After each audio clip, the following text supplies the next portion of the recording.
Marami pong mga kaganapan na again ang ating pong take dito, ang layunin talaga ay malihis dito sa napakalaking anomalya, bulilyaso at kontrobersiya dulot nga nung tinatawag nating hindi po pirmado, hindi po puno ng blanco, 28 items na blanco diyan sa Bicameral Conference Committee, final, ratified, approved, signed, and filed report. Ulit-ulitin po natin, hindi po tayo lalayo sa usaping ito. Kahit ano pong diversion or deflection ang gagawin ng administrasyon ni Bongbong Marcos.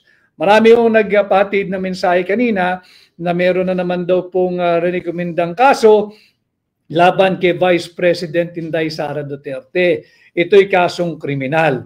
At pilit nilang ang pinag-uusapan ay Duterte pa rin. Kung hindi man si Pangulong Duterte, ay si Vice President Inday Sara Duterte. Sino ba ang Pangulo?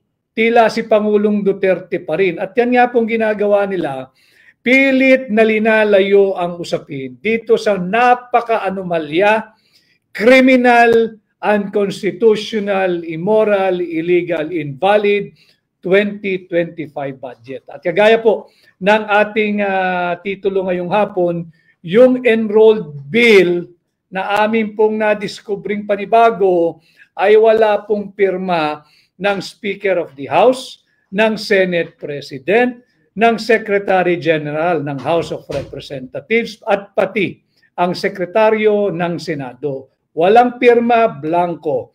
Mahalaga pong pinag-uusapan natin ito sapagkat kung matatandaan po ninyo, humiling po tayo last week sa Korte Suprema na mag-issue ng tinatawag nating subpoena ducis tecum. Ibig sabihin po noon, nagre-request tayo sa kataas-taasang hukuman na subpinahan na at utusan ang mababang kapulungan na ilabas yung kopya. Dalawa po yun.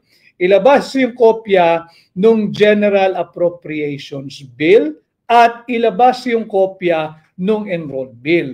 Ang ating pong layunin, yung layunin po ng ating legal team, iatras yung dokumento.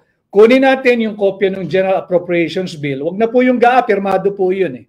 So, yun ang magko-corner po sa kanilang lahat. Ang hinihingi po natin, subpinahan yung kopya ng General Appropriations Bill.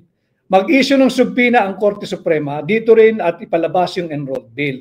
Para po iahambing natin ito at ipapakita hindi lamang sa Korte Suprema kundi para sa inyo, sambayan ng Pilipino, iahambing natin doon sa ratified, filed, approved at signed final Bicameral Conference Committee report. Na nakita naman natin ay natataka na na-receive ng House of Representatives Bills and Index Service noong December 11, nakaraang taon po yan, December 11, 2024, around 4 o'clock in the afternoon. Mahalaga ito sapagkat meron po tayong na-discover, sabi po kasi, nung Congresswoman ng Marikina, na ginagawa pong mga Pilipino, si Congresswoman Stella Kimbo, kung himingi daw po tayo, kung gusto natin makita yung enrolled bill, magtungo tayo doon sa sinasabi nilang archive section ng House of Representatives. Tayo naman po ay masunurin, yung ating legal and research team ay masunurin.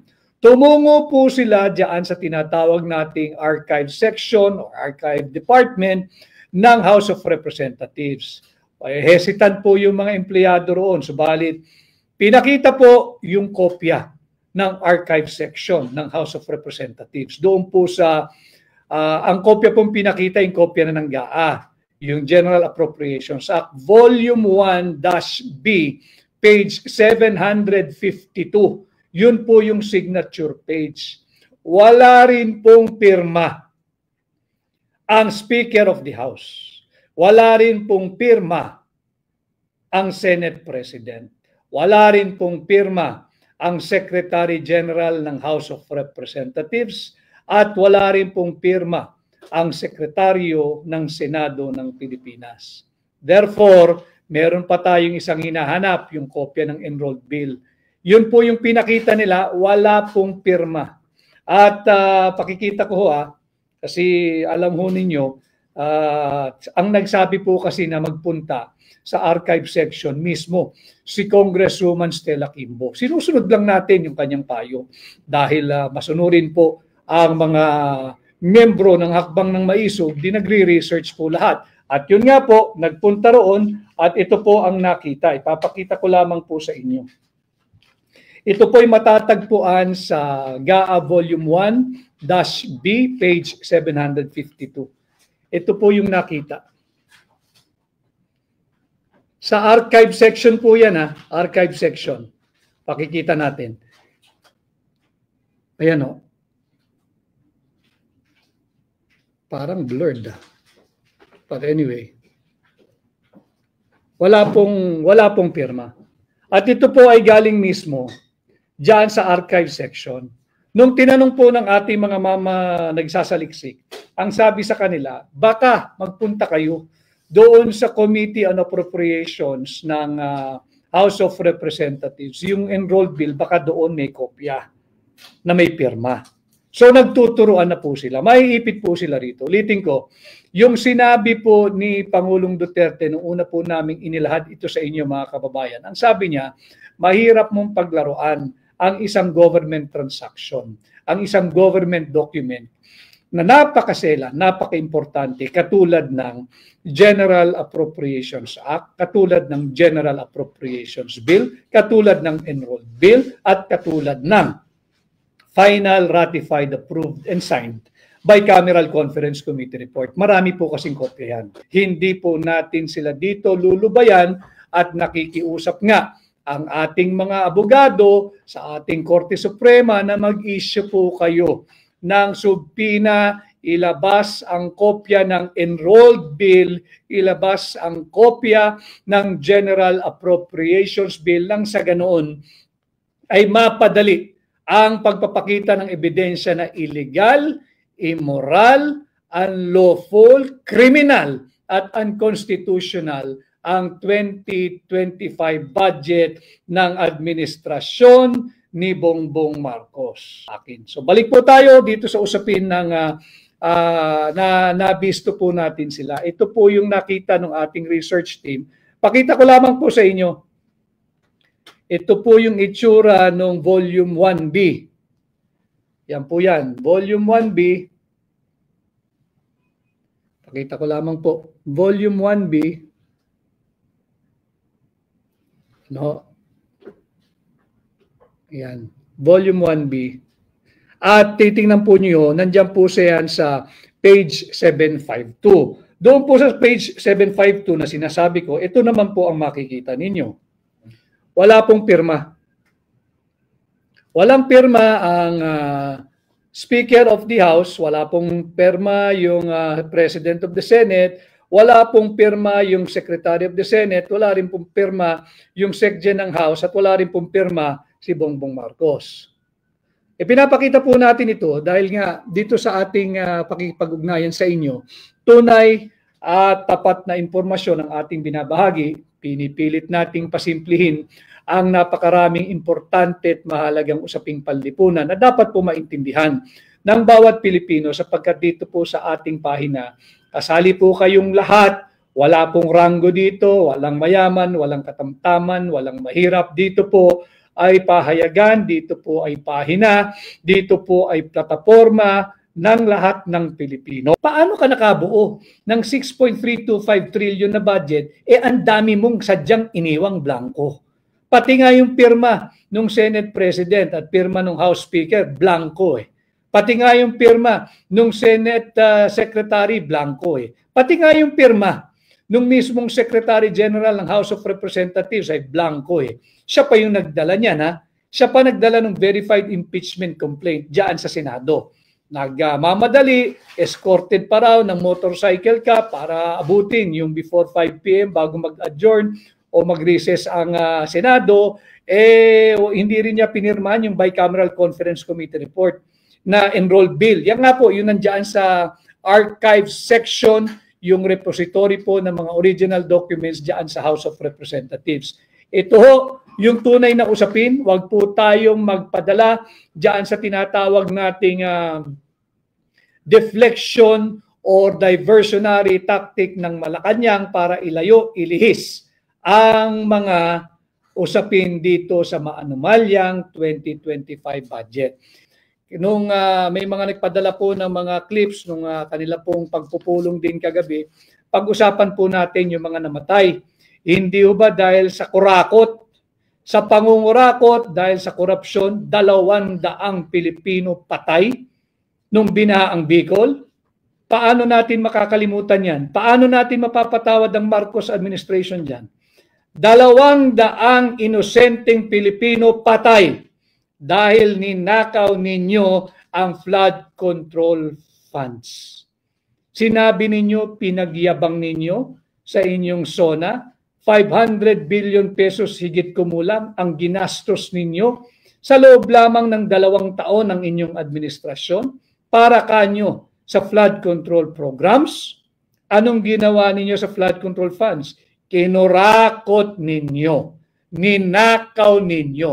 Anong resulta? Huwag po natin silang patawarin.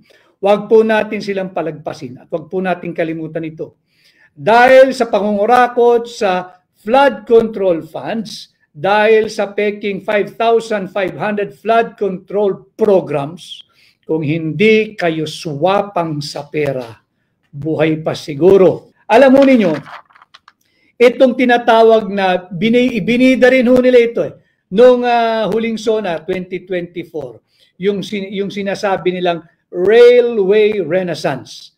Binida po nila yan na lalawak ang release ng tren sa Pilipinas. Isang malaking pangbubudol. Tingnan po ninyo, wag po kayong lumayo. Yung mga kababayan natin na nagsusumbong sa akin dyan sa Tutuban area, dyan sa Divisoria, matamlay na po ang hanap buhay dyan dahil pinatay po ng incompetent PNR officials under DOTR yung biyahe mula Tutuban hanggang Calamba.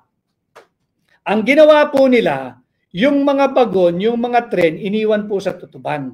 Nandyan, nakapark lang.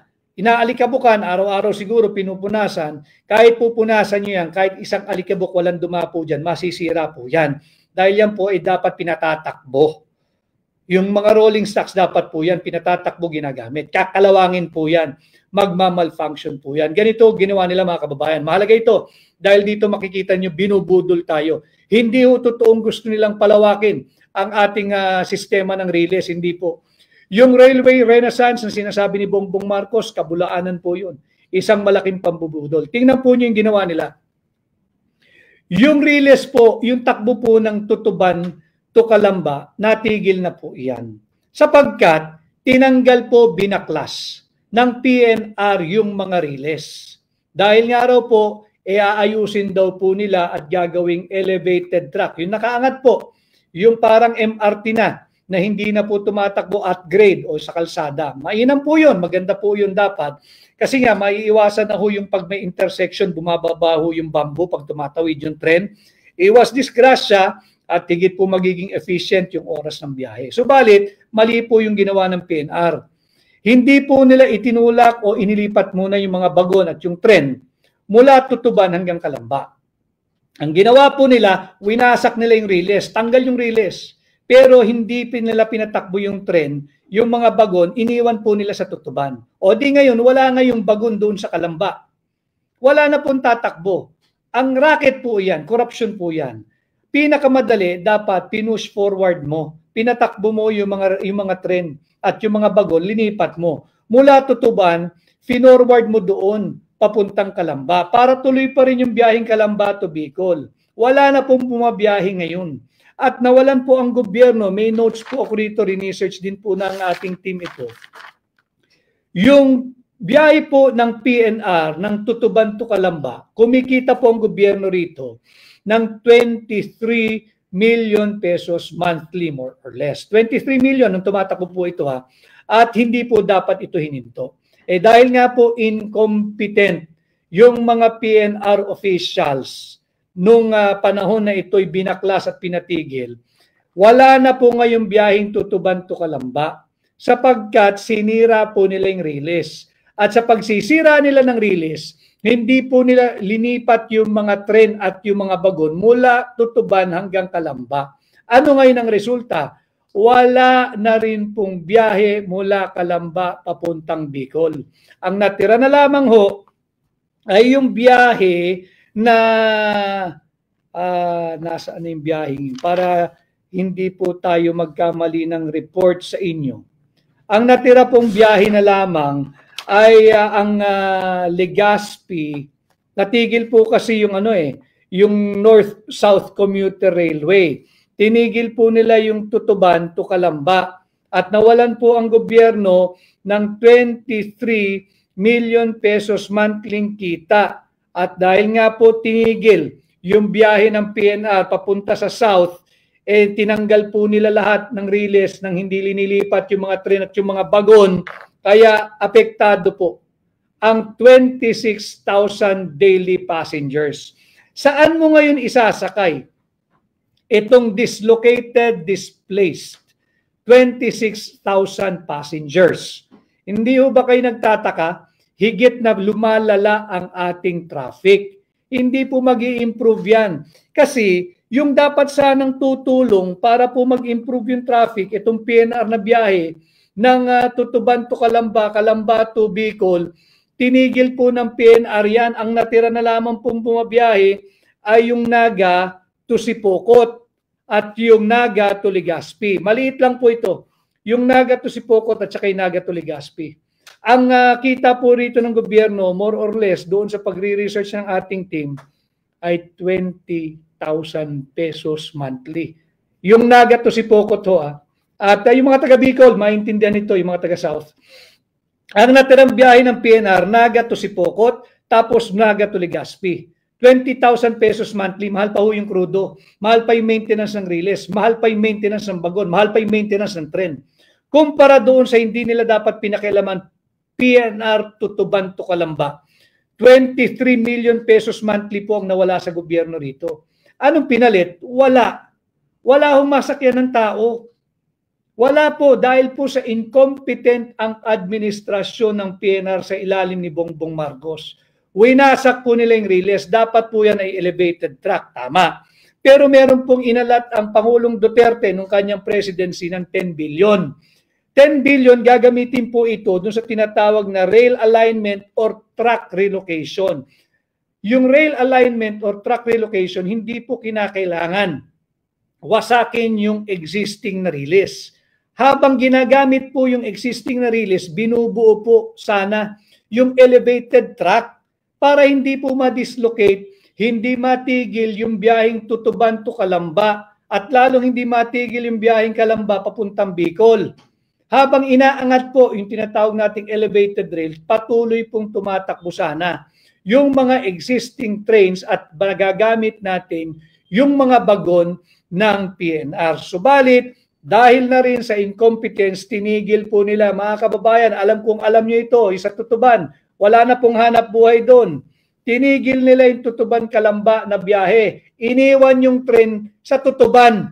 O di ngayon, buhatin mo yung tren, yung kada bagon mula Tutuban hanggang Calamba.